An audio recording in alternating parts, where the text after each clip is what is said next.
estar aqui mais uma vez com os irmãos, mais um domingo na presença do Senhor. Gostaria que os irmãos abrissem suas Bíblias na carta de Tiago, no capítulo 1. Nós vamos fazer a nossa exposição no verso 1 ao 4.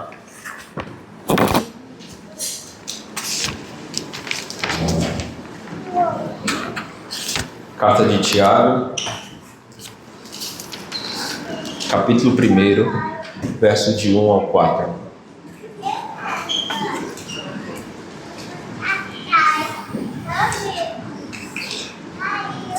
Tiago, servo de Deus e do Senhor Jesus Cristo, as 12 tribos que se encontram na dispersão, saudações. Meus irmãos, tende por motivo de toda alegria o passardes por várias provações, sabendo que a provação da vossa fé, uma vez confirmada, produz perseverança. Ora, a perseverança deve ter ação completa, para que sejais perfeitos e íntegros, em nada deficientes. Nós já oramos. Senhor, abra nossas mentes, que o Espírito Santo nos capacite a compreender a sua palavra. Meus irmãos, no início da década de 1990, no deserto do Arizona, nos Estados Unidos da América, um grupo de cientistas e investidores construiu uma das estruturas mais impressionantes da história moderna. O projeto foi batizado com o nome de Biosfera 2. Tratava-se de uma gigante estufa de vidro e aço totalmente selada, cobrindo uma área de mais ou menos 1 hectare. Lá dentro, os cientistas recriaram perfeitamente o mundo em miniatura. Havia, por exemplo, uma floresta tropical, um mini oceano com recifes de coral, o deserto, savanas e milhares de espécies de plantas e animais. O objetivo era então criar o ambiente perfeito, uma utopia onde a vida pudesse florescer sem as ameaças do mundo exterior, sem poluição, sem geadas e sem secas. No início tudo parecia um sucesso absoluto. As plantas cresciam em uma velocidade espantosa, o solo era rico, a água era pura e a luz solar entrava filtrada perfeitamente por aqueles vitrais. No entanto, depois de algum tempo, os cientistas começaram a notar um fenômeno bizarro e totalmente alarmante em relação àquelas árvores da biosfera. O que eles perceberam? Elas estavam crescendo muito rápido, ficavam altas e de repente, antes mesmo de atingirem a maturidade, elas então caíam. Elas tombavam e morriam. Grandes árvores caíam sob o próprio peso, sem que nenhuma praga ou doenças atacasse. Aqueles cientistas então ficaram pensando, ficaram perplexos. O que poderia estar acontecendo? Eles analisaram as raízes, o solo, a água, os nutrientes. Tudo estava perfeito. Então, por que aquelas árvores saudáveis não conseguiam parar em pé? Depois de muitos estudos, os cientistas descobriram o que faltava para aquele paraíso artificial. O ambiente era perfeito demais, mas faltava um elemento crucial do mundo real que os cientistas esqueceram de simular: o vento. No mundo exterior, quando o vento sopra forte contra uma árvore, ela balança o tronco e força essa planta. Então, para ela não cair, a árvore é obrigada a duas coisas: disparar hormônios para engrossar a casca desse tronco, e aprofundar as suas raízes na terra, agarrando-se à rocha. É a força do vento, meus irmãos, que cria a chamada verdadeira madeira de resistência. O tecido que dá rigidez e a sustentação para essa planta. Sem a açoite do vento, meus irmãos, as árvores da Biosfera 2, elas cresceram viçosas por fora, mas estavam moles, estavam fracas e sem raízes por dentro. O conforto da estufa a destruiu. É bem verdade que muitos de nós entramos por aquelas portas da igreja hoje, sonhando em viver uma biosfera espiritual. Oramos pedindo a Deus uma vida sem ventos, sem tempestade, sem crises e sem provações. Queremos o conforto do vidro protetor. Mas o texto que nós lemos agora, ainda há pouco, revela um Deus, um agricultor muito sábio, podemos dizer assim. Um agricultor muito sábio para não nos deixar trancado dentro de uma estufa. Ele sabe que vidas criadas na estufa não têm raízes, não são fortes. Cristãos que nunca enfrentaram o vento da escassez, a tempestade da doença ou o açoite da calúnia parecem gigantes por fora, mas estão desabando diante do primeiro problema.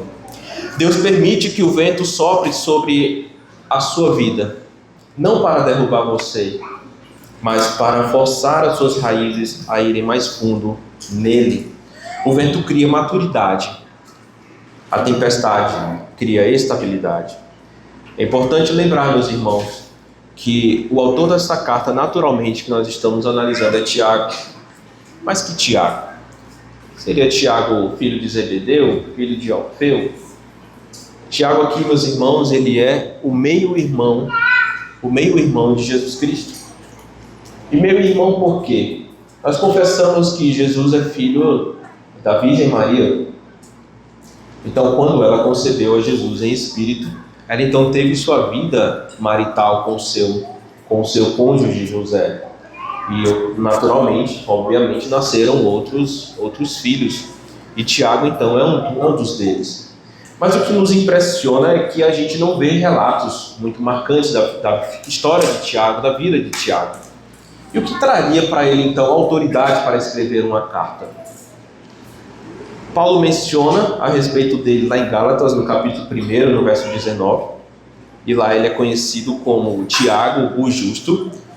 Isso dá a entender que era alguém muito zeloso, alguém que prezava pela pregação do Evangelho, alguém que se destacou no meio daquela cidade chamada Jerusalém, e ele era considerado ali, então, o líder da igreja. Tiago, então, não reivindica essa autoridade apostólica quando ele começa a escrever, embora Paulo também o chame de apóstolo. No retrato feito também pelo evangelista Lucas, lá na conferência de Jerusalém, ele diz que Tiago é um homem muito sábio, um líder teologicamente astuto, aberto à inclusão condicional dos gentios na comunidade messiânica e o desejo de reconciliar esses grupos que foram separados. Contudo, Tiago prefere identificar-se a si mesmo como simplesmente servo de Deus e do Senhor Jesus Cristo, como inicia a carta. Portanto, meus irmãos, uma carta escrita para aqueles irmãos da casa de Israel que abraçaram o Evangelho, não deixaram de ser messianitas e que fugiram da perseguição da cidade santa, por isso chamado de dispersão, ou a diáspora, em algumas traduções a gente pode ver isso. Diante do peso das lutas diárias, nós precisamos compreender o propósito divino por trás delas. Por essa razão, fundamentados no texto de Tiago, nós iremos analisar 3 estágios essenciais de como Deus utiliza as provações para forjar a nossa maturidade cristã, cujo nosso tema será provações, o caminho para a maturidade. Provações, o caminho para a maturidade. Em primeiro lugar, apesar das provações, viva com alegria. Meus irmãos, tende por motivo de toda alegria o passagem por várias provações.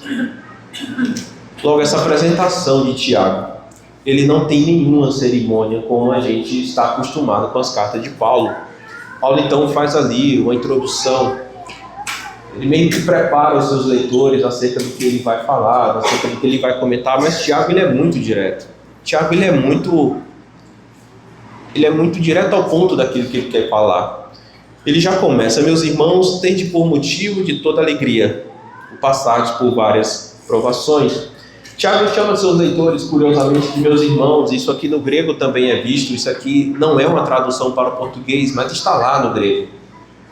É uma forma de tratamento que ele utiliza pelo menos 14 vezes na sua carta.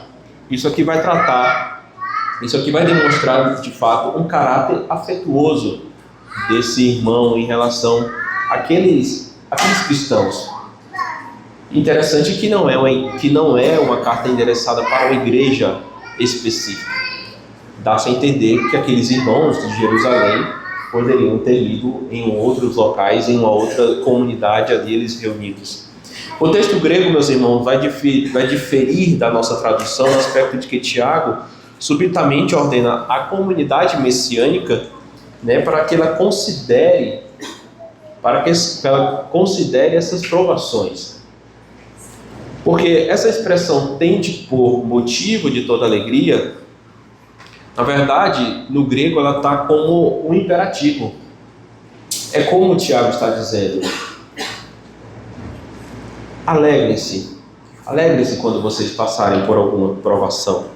Considerar as provações uma ocasião de alegria exige um ato de fé. Pois em vez de olhar para a provação, a comunidade messiânica judaica ela é aqui encorajada a olhar através dessa provação para o resultado final, para o resultado potencial. Tiago então usa o verbo considerar de maneira imperativa, mas não é um conselho, não é um desejo dele. É porque aqueles irmãos eles estavam fugindo da perseguição. Eles não tinham outra alternativa. Eles não tinham tempo para chorar, digamos assim. Eles tinham que resistir, porque eram pessoas que ouviram o Evangelho, eram pessoas que foram convertidas à mensagem da cruz de Cristo. Então aqui, Tiago está chamando eles para fazer as contas, para avaliar e tomar uma decisão deliberada.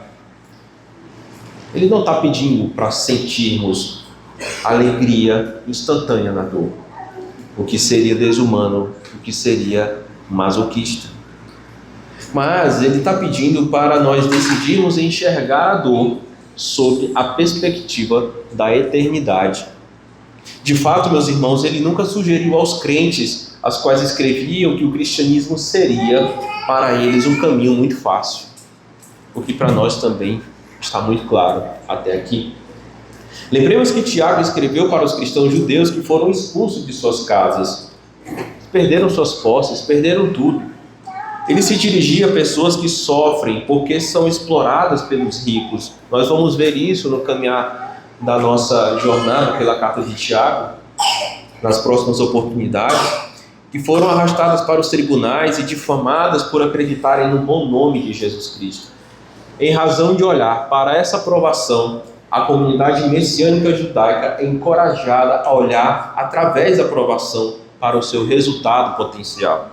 Tiago então exorta a comunidade judaica, essa comunidade aqui de cristãos, a considerar as suas provações uma ocasião de alegria à medida que ele olha através das provações para o impacto purificador e santificador delas. Tiago então pede para olhar o sofrimento, as provações, como prova de purificação e santificação das nossas vidas. Estando em Jerusalém, a nosso ver, Tiago estava muito bem confortável, estava seguro, e parece uma ironia quando ele ordena aos cristãos judeus o que eles fiquem alegres diante dessas perseguições, dessas tribulações. Porque, lembramos, eles estavam sem casa, eles estavam sem teto. Alguns podem pensar que Tiago poderia ser um típico pregador que sabe fazer sermões, mas não está ciente do sofrimento que o povo passa no cotidiano. Mas não é isso aqui que a gente tem que pensar. Tiago, ele não está alheio às aprovações de seu povo. Ele próprio havia testemunhado a morte de Estevão, a perseguição que se seguiu e a dispersão da igreja de Jerusalém por toda a Judéia e Samaria, um fato que foi testemunhado por Lucas lá no Atos capítulo 8. Ele conhecia a sua tarefa pastoral. Ele profere palavras de encorajamento nesse momento. Ele exorta o povo a ficarem alegres.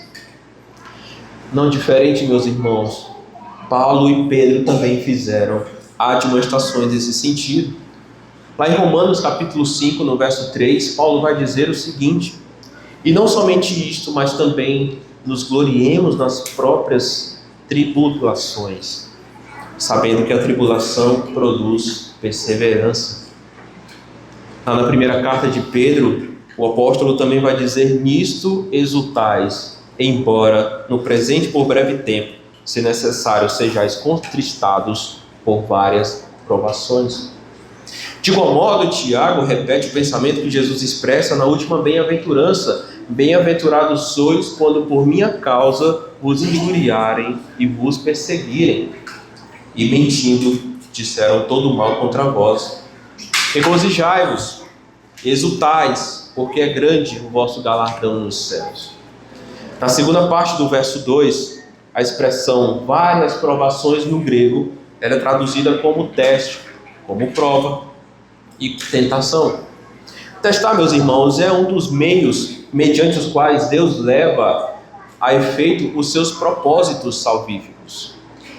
A pessoa envolvida frequentemente nesses problemas, ela não sabe se não depois ou se porque Deus a estava testando. Quando é capacitada a sair uma tribulação com a sua fé, quando ela vai ser capacitada a sair dessa tribulação com a fé muito mais fortalecida. Isto é, meus irmãos, muitas vezes quando estamos nesse processo de provação, em momentos de dores, em momentos de lutas, de dificuldades, queríamos que a gente entendesse logo ali de pronto qual era então a intenção daquilo que Deus está nos propondo. Mas isso, meus queridos, é para preservar, é para purificar, é para nos disciplinar e nos ensinar o que essas provações ela têm de tão importante na nossa vida. Ter de sofrer como cristão é uma forma de teste, mas também pode ser uma marca do verdadeiro discipulado e, portanto, um motivo para a alegria. Escreveu isso o apóstolo Pedro na sua primeira carta. Podemos relembrar aqui de Abraão e de Jó, que é possível eles emergirem dessa tentação aprovada e preservada em paciência. Esses homens que foram testados pelo Senhor, temos a tranquilidade em perceber que Deus ele ainda continua usando homens e mulheres para serem testados, para serem sua fé aprovada. E no fim desse teste, meus irmãos, Deus nunca se revela inimigo. Deus nunca se revela o nosso inimigo, mas aquele que dá o galardão, como disse Tiago, no verso 12 desse primeiro capítulo. O pastor inglês Thomas Menton, expondo a carta de Tiago, ele disse que, abre aspas, ao fundamento de alegria nas provações comuns, é que nelas nós podemos ter muita experiência da graça, do amor de Deus e de nossa própria sinceridade e paciência. Isso é motivo de regozijo. E ele cita novamente Romanos capítulo 5, no verso 3, nos gloriamos nas tribulações, sabendo que a tribulação produz paciência, e a paciência, a experiência. A regra permanece válida, diz Thomas Menton. A regra permanece válida em todos os tipos de tribulações. Eles dão ocasiões para as doces descobertas de Deus, e por isso elas são motivo de alegria. Assim como Abraão, meus irmãos, olhou através da esterilidade de sua esposa Sara e viu como Deus cumpriu a sua promessa em dar-lhe um filho, de igual forma, Deus poderá abrir a sua madre, minha querida irmã. Transforme o seu choro em alegria, pelo momento de buscar mais ao Senhor em oração, em súplicas. Alegre-se na oportunidade de mergulhar em intimidade, de mergulhar em santidade e piedade do Senhor. Porque Deus quer purificar, ensinar e fortalecer você através disso. Em vez de focar no tamanho do problema, foque no caráter que Deus está forjando em você. O casamento está em crise, a família está em perigo. Lute pelo seu matrimônio. Anime-se, lute, não esmoreça. Há uma saída, busque aconselhamento, ponha o seu rosto no pó, humilhe-se diante do Senhor. Não permitas que as tentações externas minem a sua mente com mentiras diversas. Não ouça Satanás, não dê jamais ouvido a este inimigo de que é melhor divorciar do que sofrer para resgatar o seu casamento. E sendo bem realista, meus irmãos, isso dói agora, mas precisamos avaliar esta dor sob a lente da eternidade e não sob o desespero do presente momento. Ninguém aqui ficaria triste ao saber que teria que enfrentar uma fila gigantesca, como é de praxe em banco em dia de pagamento, estando ciente de que depois de fazer os seus pagamentos receberá um cupom premiado que lhe dá direito a uma casa. Qualquer um nessas condições certamente enfrentaria sem nenhum problema. Passaria 1 hora, 2 horas, 3 horas, você saberia exatamente o que esperaria ali no final da fila. Mas, irmãos, da mesma forma, exercitemos alegria no processo de prova que nós estamos sendo submetidos pelo Senhor, pela convicção de que o resultado final, e até mesmo durante esse processo, por mais doloroso que ele seja, eles são instrumentos de Deus para produzir uma fé perseverante e também a nossa aprovação, como diz Tiago. Pois primeiro, temos garantia de que nós vamos passar pelo teste. É uma condição inexorável. Vamos passar pela prova. E segundo lugar, que algo bom ficará desse teste para o resto da sua vida. Já vimos que devemos nos alegrar apesar das tentações e provações. Agora, em segundo lugar, veremos qual a consequência desse primeiro estágio. Em segundo lugar, a fé provada, ela produz perseverança. Lá no verso 3, meu querido, sabendo que a provação da vossa fé, uma vez confirmada, ela produz perseverança.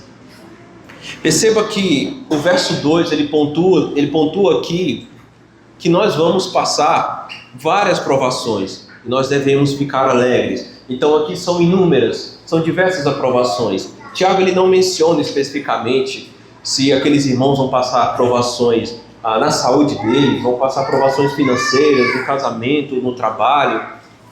Várias provações o cristão irá passar. Mas veja aqui no verso 3, sabendo que a provação da vossa fé, uma vez confirmada, produz perseverança. A fé provada, ela produz perseverança. Aqui no verso 3, Tiago ele já vai especificar, diferente do verso 2, ele vai especificar que tipo de provação nós vamos passar. É a provação da nossa fé. Basicamente em quê? Que fé é essa? Lembre-se que os cristãos judeus, aqueles que aceitaram o testemunho de Jesus Cristo, eles agora são seguidores e que por isso estão sendo perseguidos, estão sendo açoitados e tiveram que fugir. Esses homens e essas mulheres que outrora praticavam ali a lei mosaica, os costumes judaicos, de repente agora tudo não faz mais sentido. De repente agora eles pregam Jesus crucificado, de repente agora eles acreditam em um Deus ressurreto, de repente agora a vida deles está completamente transformada. Tiago então continua a sua lógica pastoral, ao afirmar que eles passarão por diversas provações, mas se for aprovado no teste da fé, o prêmio será. Se for aprovado na fé, o prêmio será uma casa, um carro, uma conta bancária cheia de dinheiro. Não, meus irmãos. Tiago está falando que o prêmio da fé será a perseverança. É o galardão do crente. O texto diz, sabendo. A nossa estabilidade, não na crise, ela depende daquilo que nós sabemos sobre Deus, não daquilo que nós conhecemos acerca da situação. O crente sabe as provas que suporta, que ele vai suportar, não vão chegar por acaso. Ele acredita que tudo chega a si, a tudo que chega a si mesmo, são condições impostas por Deus. Acreditamos na soberania de Deus, acreditamos que Deus controla todas as coisas, acreditamos também na responsabilidade humana. Mas, meus irmãos, aprovações, as situações da nossa vida, elas fogem do nosso controle. Fazemos tudo certinho, planejamos, compramos, nos preparamos para um determinado fim, seja lá o que for, uma viagem. Mas um dia antes, alguém na família falece, você se acidenta de volta para casa, foi ao supermercado fazer uma compra, e ali você não tem a menor noção do que pode estar acontecendo. Ali pode ser a porta inaugural do seu teste. Ali pode ser o encontro triunfal em que você realmente vai entender o que é passar por provações. Mas saiba que Deus foi quem proveu tudo isso e Ele nos dará esse galardão. Meus irmãos, o sentido dessa palavra, sabendo, no grego, ela não é abstrato. A perseverança ela precisa ser entendida de forma correta, concreta, melhor dizendo, em vez de apenas uma virtude geral. Tiago ele não está interessado no traço moral da fidelidade, mas em sua manifestação concreta no sustento desse discipulado. Mais uma vez, precisamos nos voltar para a evidência desse texto. A comunidade está sofrendo, está persistindo na opressão socioeconômica, e a tentação específica que ele enfrenta é o contra-ataque verbal e físico. Nesse sentido, então, é por meio da provação que Deus santifica as aflições para nós. E então elas são um meio para gerar paciência. Por essa razão, nós não devemos esquecer a distinção entre punição e provação.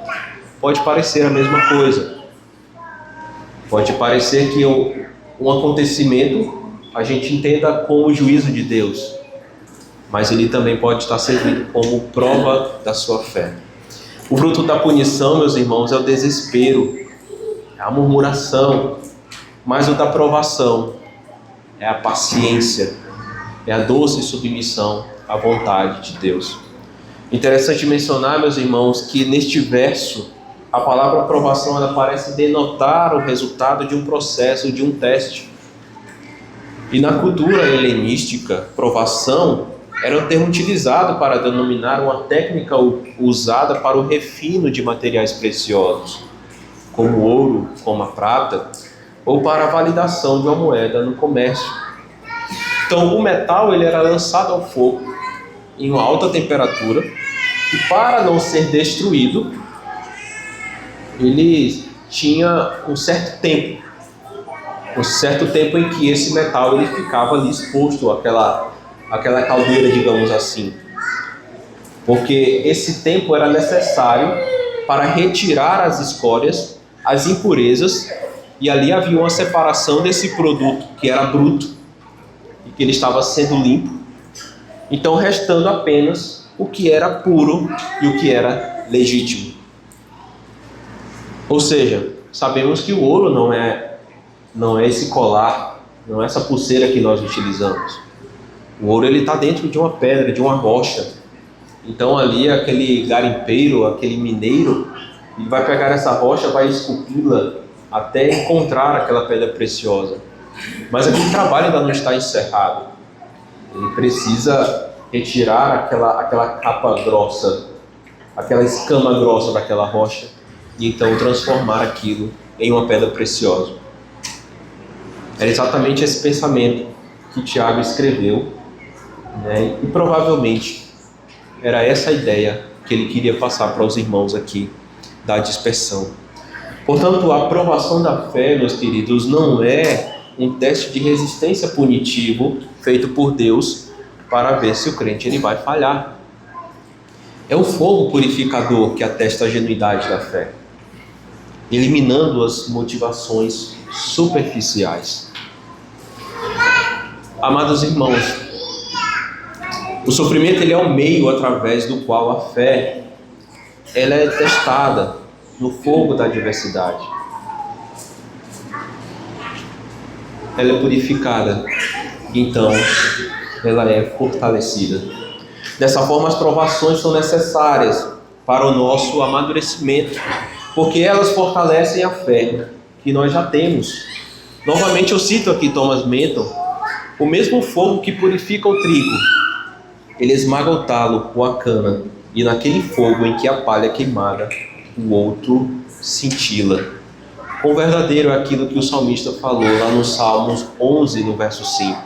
O Senhor prova o justo, porém ao ímpio e ao que ama a violência, a sua alma os odeia. O Senhor prova o justo, porém ao ímpio e ao que ama a violência, a sua alma Deus odeia.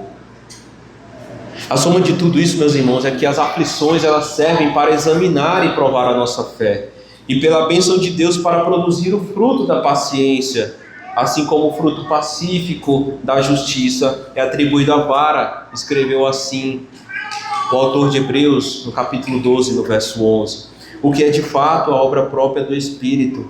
Então ele diz: a correção produz um fruto pacífico de justiça nos que por ela foram exercitados. Assim como o apóstolo diz, a aprovação naturalmente produzirá paciência. Portanto, meus queridos, reaja com alegria aos sofrimentos, porque elas operam para produzir uma fé muito mais profunda, muito mais forte, muito mais robusta, muito mais segura. Não é o conforto, não é no conforto da comodidade, da calmaria que sua fé vai ser fortalecida. Dizem por aí que os bons marinheiros não são testados em mares calmos, mas em mares revoltos, em mares difíceis de navegar, e ali se mostra um bom navegador, um bom marinheiro.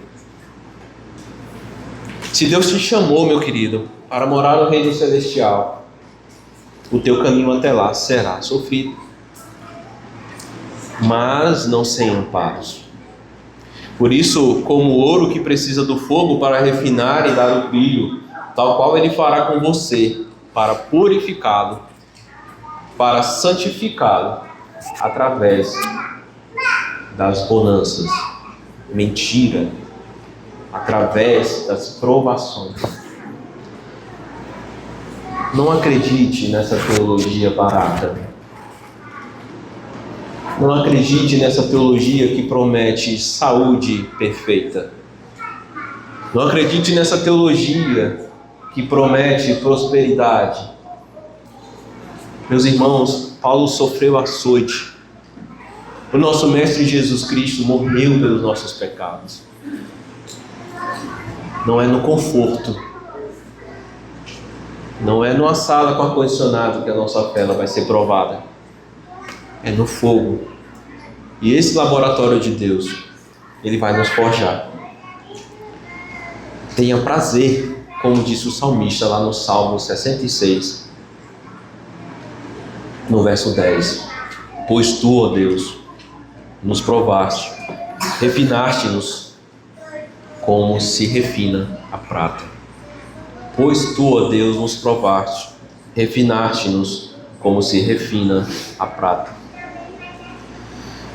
Meus irmãos, quando o sofrimento bater a porta, seja uma crise financeira, uma demissão do seu trabalho, um diagnóstico médico de uma doença muito grave, ou um conflito familiar, o nosso pensamento automático é o questionamento niilista.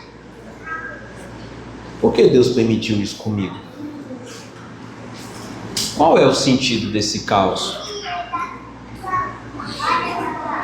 Troque a sua lente e perceba que esse sofrimento ele não é aleatório. Ele é um processo de triagem. Aqueles que de fato são verdadeiramente cristãos, eles resistirão à prova do Senhor até o fim. Você pode estar perguntando, mas por que Deus nos prova? Justamente naquilo que você julga. Você se julga mais forte. Deus vai usar caminhos severos de provação. Às vezes, meus irmãos, nós descobrimos a nossa própria fraqueza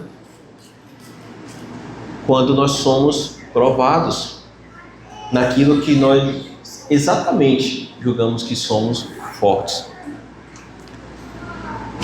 Quantas vezes você olhou para a sua conta bancária, a apólice do seguro de vida, o plano de saúde que você tem, e isso te trouxe sensação de segurança? Olha só o engano do seu coração, meu irmão. E se Deus te provar na sua saúde? Ainda que você tenha dinheiro suficiente, um bom plano de saúde, a enfermidade, ela não é garantia de cura por causa desses recursos. Ainda que tenha à sua disposição melhores médicos, o melhor hospital, o melhor tratamento, você está dependendo, meu irmão, da bondade do Senhor em lhe dar vida, em alterar o mecanismo da sua célula, em mudar como o seu corpo vai trabalhar, em dar imunidade para aquela enfermidade não avançar. Deus tem seus meios para nos provar, se de fato a nossa fé está firmada nele. Mantenha-se firme no seu trabalho, atuando de forma honesta, ética e proba, ainda que assediado para burlar a lei e as regras da empresa, trapacear os seus colegas para ferir vantagens. Diga não a tudo isso. Permaneça firme, ainda que você seja ameaçado de demissão. Homem, mantenha-se firme e consciente do seu papel conferido ao Senhor. Homem, eu estou falando do gênero masculino, sendo o provedor do seu lar, mesmo nas dificuldades financeiras que o país atravessa. Continue exercendo a sua masculinidade estabelecida pelo Senhor para educar e ensinar seus filhos no caminho do Evangelho de Cristo. Mulher, cumpra sua missão de auxiliadora do seu marido, mesmo em meio às pressões da sociedade feminista. Jovens, lutem pela sua pureza sexual, pela sua pureza intelectual, ainda que seus colegas os convidem para as festas e orgias que contêm vantagens sobre essa falsa liberdade. Isso é um grande engano. Anteriormente, meus irmãos, vimos que devemos agir com alegria mesmo em meio às provas. Em segundo lugar, vimos que a fé provada produz perseverança. Agora, em terceiro lugar, veremos o resultado final do trabalho do Senhor em nossas vidas, a maturidade do nosso caráter cristão. A perseverança como um sinal de maturidade cristã.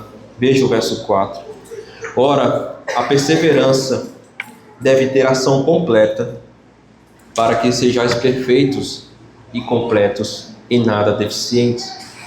O verso 4, nesse capítulo, fechando a nossa sessão, ele representa o ápice lógico e o fechamento da cadeia argumentativa iniciada no verso 2.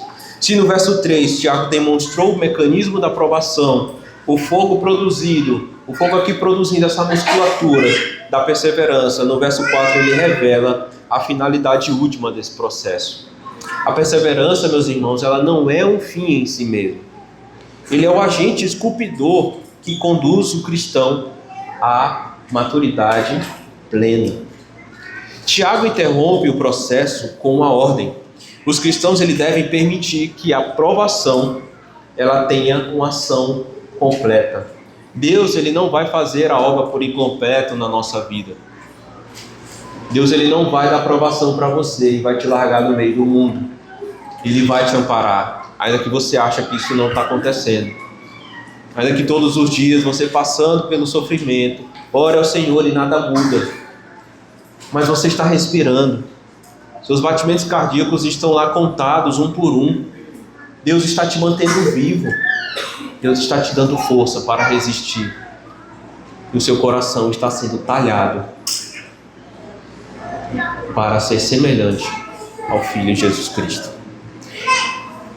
Essa expressão, meus irmãos, completa, ela tem sido interpretada de diversas formas. No auge da perseverança, os frutos completos e apropriados que a perseverança deve produzir, perfeição, interesse do caráter cristão. Então Deus tem um objetivo com cada um de nós. Ele finalizará a obra por completo. A ideia no grego clássico é de que o sacrifício animal que era examinado pelos sacerdotes e era considerado perfeitamente saudável, sem nenhum defeito.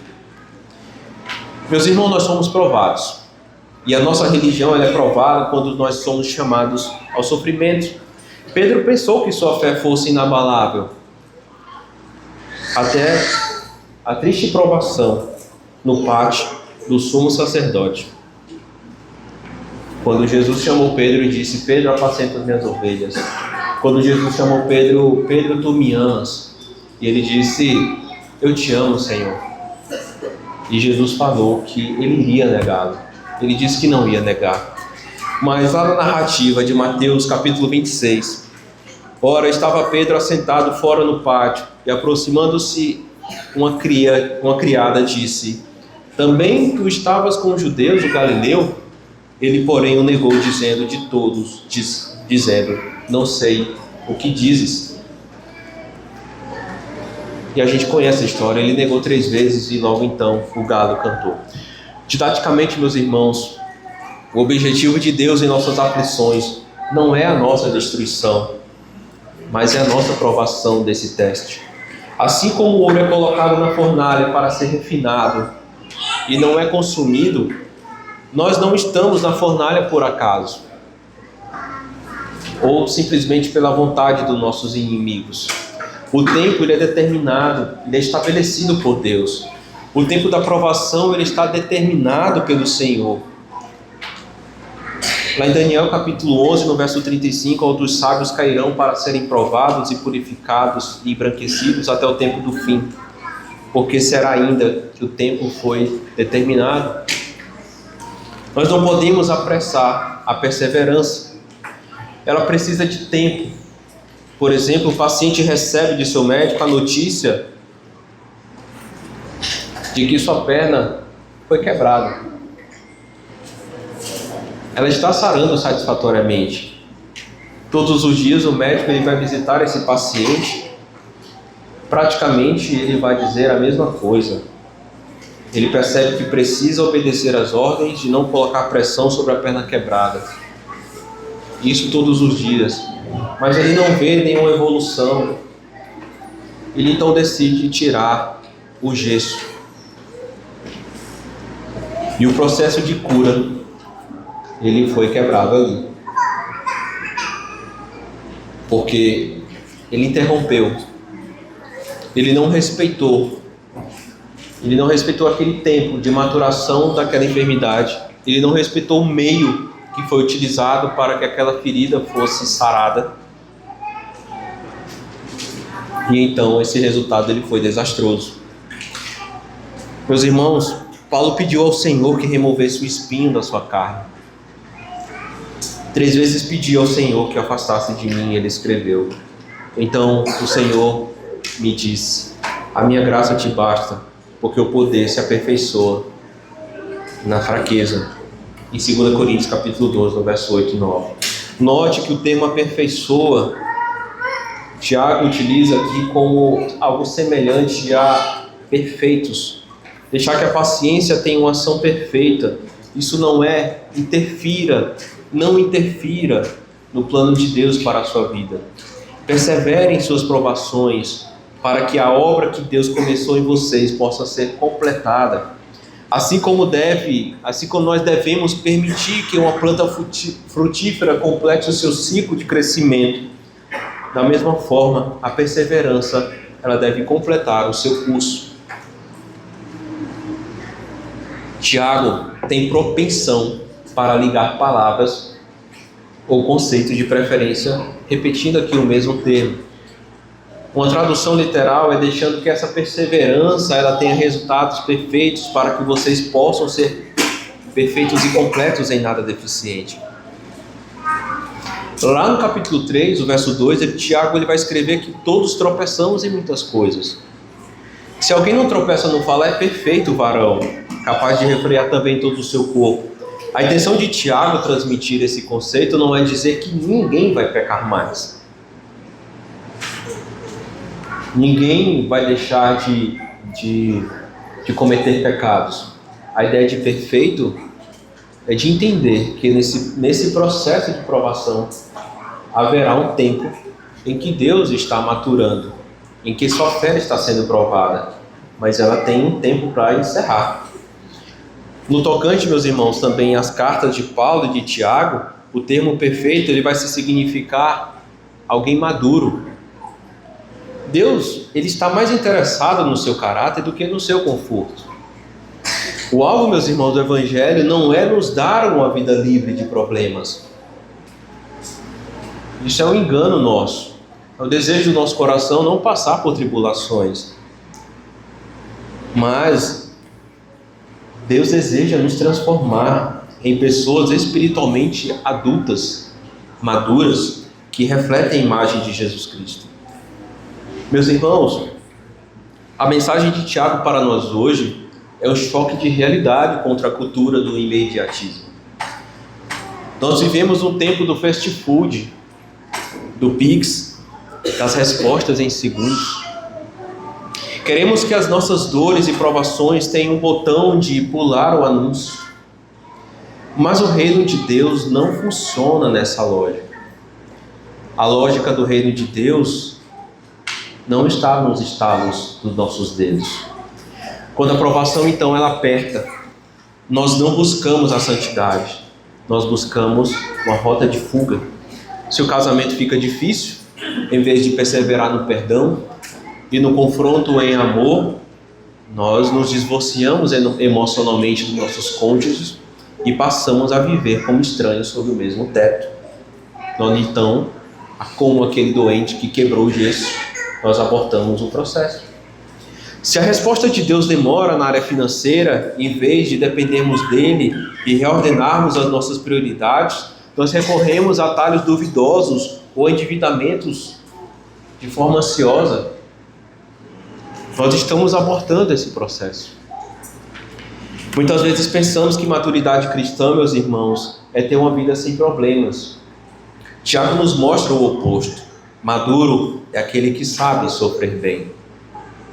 Cristãos de 10, 20 anos de igreja, que ainda têm reações de crianças espirituais, são melindrosos, são instáveis, que dependem de elogios e de ventos favoráveis para permanecerem firmes.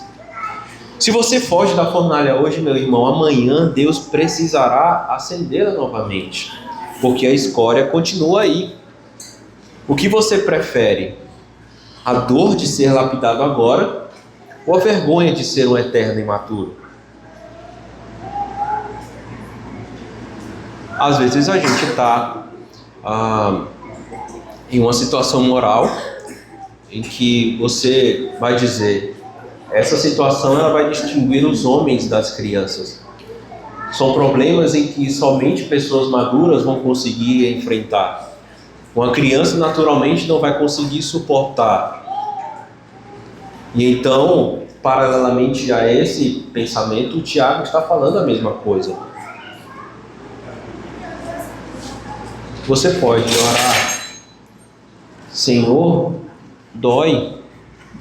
Eu não entendo. As minhas lágrimas estão sendo meu alimento, mas eu não vou fugir. Eu não vou murmurar.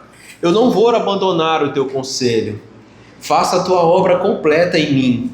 Se o Senhor quer me moldar, eu aceito o peso da tua mão, porque sei que o teu objetivo é o meu caráter, é me tornar um homem, uma mulher piedosa, um homem maduro espiritualmente, e acima de tudo, o destino final do Senhor para mim é a tua glória. Meus irmãos, hoje começamos a nossa jornada na Epístola de Tiago, olhando para aquela redoma de vidro no deserto do Arizona. Nós vimos como as árvores da Biosfera 2, que tinham tudo para ser as mais fortes do planeta, elas desabaram lamentavelmente porque foram poupadas do vento. Elas escolheram o conforto da estufa e pagaram o preço da fragilidade. Talvez você tenha entrado aqui hoje questionando o vento que está soprando na sua vida. Você olhou para a sua saúde, para as suas finanças, para o seu casamento e para o seu coração, e angustiado perguntou: até quando, Senhor, essa tempestade vai durar? A resposta de Tiago para nós, ela é dura, mas ela é libertadora.